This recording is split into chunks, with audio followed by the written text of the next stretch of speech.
Ever have one of those days where you think, wow, my neighbor can't possibly get any crazier? And then, boom, she shows up with a self-declared paramilitary and a megaphone, ready to liberate your house. Yeah, welcome to my Saturday. It all kicked off while I was barreling down I-64 toward Richmond, coffee in one hand, a rolled-up sight plan on the seat next to me, thinking the craziest thing I'd see all weekend was some fool tailgating at 80 miles an hour. Then my phone buzzed, security alert from home. Figured it was just a raccoon again, but nope. When I checked the feed, my jaw just about hit the floor. There, at the edge of my gravel drive, was a damn parade. 5 cars, maybe 15 people. And right at the center, like some Dollar Tree Mussolini, stood Karen Gray, my neighbor, my nemesis, and apparently Harbor Pines HOA president for life. Now Karen has been a thorn in my side since the day I bought my place. 6 years ago, a little slice of freedom tucked in the trees, county lines clear as daylight, saying I was outside her kingdom. But outside the HOA never meant much to Karen. She'd sent certified letters, flyers taped up like crime scene markers, you name it. She even once told me my flagpole was offensive to neighborhood harmony. Yeah, she said that. Well, this time, Harmony was holding a megaphone and a clipboard. But see, what Karen didn't know was that my younger brother Tyler was inside, 34, ex-Marine, and visiting for the week. Not alone either. He brought 3 friends, all Marines, all the kind of guys you want with you when a mob rolls up. So I'm pulled over on the shoulder, heart pounding, but not from fear, mostly disbelief. On my security feed, Karen screaming into the megaphone, voice shaking with self-importance. Miles Haggerton, this is your final warning. You've ignored our notices, refused our terms, and you continue to occupy property that rightfully belongs to the community. Come out now, or we will escalate. You ever see a goose try to chase off a German shepherd? That's the vibe. Tyler steps outside, cool as you please, jeans, gray tee, that slow Marine walk that says, I'm not here to fight, but I won't be the one backing down. Calm voice, porch mic picks it up. This is private property. You're trespassing. I strongly suggest you leave. Karen, eyes blazing, steps up, loudspeaker raised. Don't try to intimidate us, Mr. Hag. But Tyler just lifts his hand, silences her. This isn't HOA land. No legal right-of-way. No easement. You're being recorded, and the county sheriff's already on the way. Now Karen's brought backup, 3 guys in black polos, tactical vests, batons, handcuffs swinging. If you're picturing mall cops at a cosplay convention, you're not far off. They start for the side gate, locked, obviously.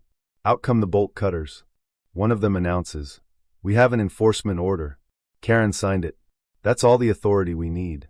I'm sitting there in my truck, watching this live, and laughing so hard I nearly spill my coffee. These folks are out here making up laws like it's a game of Monopoly. Tyler's dead calm. Cut that lock and I'll consider it a hostile entry. That's federal, not local. You ready for that? The guy with the cutters hesitates, but Karen's egging them on, shoving them forward, yelling, take control. He's threatening us. And that's when the real comedy starts. Baton guy moves to swing. Jason, one of Tyler's friends, blocks it, twists the dude to the ground like he's folding laundry. Tyler boots the baton away. Karen screaming about assault, dialing 911 mid-meltdown, fake tears streaming. The HOA volunteers behind her are clutching their pearls. Some old guy with a camera phone is already recording. It's a circus. Back on the feed, the 2 other enforcers try to break the gate. One gets spun to the ground, the other trips over his own feet, zip tie waving in the air before he face plants. Luis, the 3rd Marine, just steps over, picks up their walkie-talkie, and calmly switches it off. Who the hell trained these guys? He mutters, more annoyed than impressed. Karen, meanwhile, is writhing on the grass, shrieking for an ambulance, screaming about broken arms nobody touched, waving the megaphone like it's Excalibur. Tyler heads inside, hits the emergency feed. Now everything's uploading straight to the cloud, and my attorney. He calls me.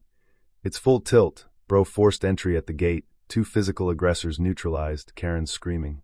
Sheriff's on the way. No weapons, just stupidity. Then, finally, flashing lights, sheriff's cruisers rolling up like the cavalry, deputies stepping out, eyes wide. Karen springs up, runs at them, grabbing vests, blubbering about militants with weapons threatening her life. The deputies take one look at Tyler, hands open, standing easy on the porch, and know something's off. We've got all the footage, Tyler tells them, and a fresh pot of coffee if you want to watch. They start sorting the mess, HOA crowd on one side, Marines on the other. Karen's waving paperwork, declaring emergency enforcement order. The deputy glances at it, frowns. This isn't from the county. This is HOA letterhead. Karen huffs. It's binding under community bylaws. He hands it back. Those bylaws stop at your subdivision's boundary, ma'am. The look on her face, you could have poured it over pancakes. One of the enforcers tries to claim citizen's arrest. Deputy asks if he's licensed security. Guy's eyes dart. A community enforcement? Deputy writes that down. Soon as they see the footage, 5 angles, crystal audio, Karen's own voice shouting, if he won't listen, we go in and take it. Even the deputies look tired. Karen keeps yammering about terrorists, demands everyone's names for assault charges, but the crowd is drifting away, embarrassed. By the time I finally get home, the whole scene's a mess. Gate hanging by a hinge, trampled lawn, abandoned folding chair, Karen's SUV idling across the street. Tyler's calm, already got footage backed up in 3 places. We sit down, watch every second, her fake cops, her threats, her live Facebook video boasting. Today, we're making an example out of a stubborn homeowner. If you ever wondered what a confession looks like in 1080p, there it was. I called my attorney, Lina. She listened, then said, "Hope Karen likes courtrooms, because we're about to move in."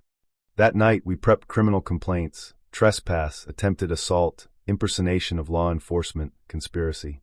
Sent a report to the state. Karen's enforcers weren't just unlicensed, they were unregistered, uninsured, not even real employees. Tyler found more. Karen's public Facebook page was a gold mine. Her HOA Patriots group full of posts about taking back rogue homes and restoring neighborhood order. Next day, Karen holds a press stunt outside her house, waves a paper. We are formally moving to condemn 3477 Ridgeline Drive. Tyler nearly choked on his coffee.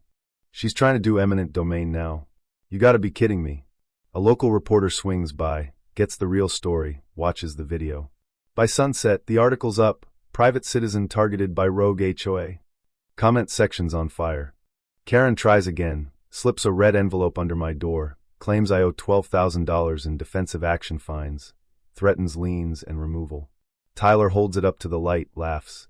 Font changes halfway through, looks like she made it on Word. But scan it, send to Lina anyway. We file a fraud alert on my property, just in case. And finally, the law catches up. The sheriff serves Karen real papers. Trespass, conspiracy, impersonation, defamation, the whole kitchen sink. Karen sees me outside court, leans in, whispers, "This isn't over." I just stare. "You're right. It's just beginning." The judge wastes no time. Restraining order, emergency injunction. Harbor Pines HOA barred from contacting me. No more fake fines, no more security stunts. Then comes the kicker. A state investigator presents evidence. Karen photoshopped fake security licenses for her enforcers. Judge refers it for criminal investigation right then and there. Lina turns to me grinning. "You're winning the legal war. Might as well win the narrative too." So I step in front of the cameras, say my piece. You don't get to take someone's home with a clipboard and a loud voice. Stand up to bullies, even if they call themselves the HOA. Within days, it's everywhere. Karen, trending as Karen of Harbor Pines. Her board collapses, her security booth gets carted off, her enforcers flip on her, admit she paid them under the table to intimidate. Sheriff's department hauls her in, the charges stacked so high you'd need a step stool to see over them. Conspiracy, forgery, incitement, impersonating an officer. Courtrooms packed for sentencing. Karen in borrowed clothes, barely looks up as the judge reads out 9 years, no parole for 6. Harbor Pines HOA. Dissolved by order of the court, assets frozen, and a class action brewing from everyone else she bullied. The judge gives Tyler a nod for exemplary restraint. I nearly laugh, if only she'd seen us on Thanksgiving. And me? I rebuild the gate, fix the fence, and bolt up a new sign at the end of my driveway. Private property. HOA-free zone. Trespassers will face the Marines within days. Went viral, I guess. But really, all I wanted was peace. So that's my story. But now I want to know, where do you stand when the rules turn into weapons? Have you fought an HOA, a neighbor, a so-called authority who tried to twist the truth? Drop your story in the comments. Let's talk about justice, about boundaries, about what it means to actually own your little piece of America. Because trust me, there are more Karens out there than you think.